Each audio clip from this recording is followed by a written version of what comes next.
pinag-uusapan ng karamihan, ang gay marriages.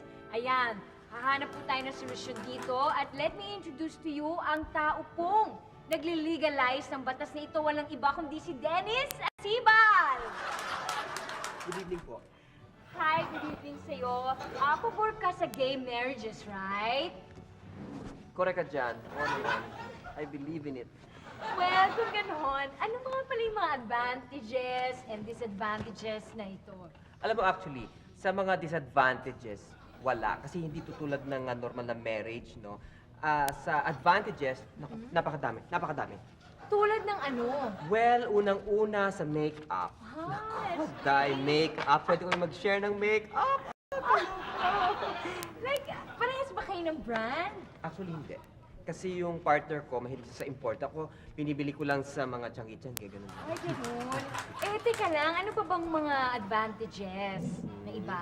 Iba pang advantage. Well, sa damit, nag-share kami ng damit. It helps na pareho kami ng size. We have So- size 14. It's the same. O, sige.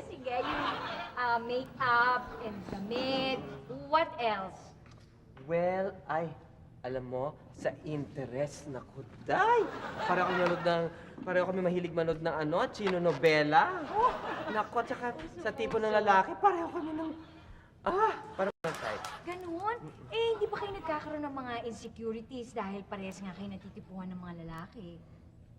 Actually, wala. Kasi napaka-harmonious ng aming relationship. Wala akong talagang masabi dyan sa partner ko. Talagang she's heaven. Uy, sobrang perfect ng relationship nyo. Fantastic. Kung ganon, teka lang, bakit wala naman siya dito ngayon? Actually, kasama ko siya. Nandito siya. Darling, come over here. Here's my partner. See? My partner. Uy, mas maganda ka kaysa sa asawa mo, Hindi naman. Parehas pa kayo ng doktor? Ha? I'm sure, no? Kasi talaga mas maganda ka sa kanya. Tingnan mo naman, nung nagpa-sex change ka, nag-iba talaga itsura mo, nagmukha kang babae, hindi ka gaya ng asawa mo, mukhang lalaki pa rin. Siguro mahal yung ginastos mo, no? Saan? Sa pagpapa-opera. Anong opera? Di ba bading ka? Hoy! Lahat to tunay, no? Ako ang bading. Ako ang bading. Siya, babae talaga siya. Ako ang bading. Babae siya, tapos, bakit siya nandito? Akala ko bading. Ikaw talaga? Huwag mo ang tawagin bading ito. Ako nga ang bading. Babae yan. Ikaw. Ay, sorry kasi... Teka lang, bakit natin pinayagang mag-guest to direct? Mga tunay pala itong babae, gay marriages ang pinag-usapan natin dito. Hello, IQ ka pala eh.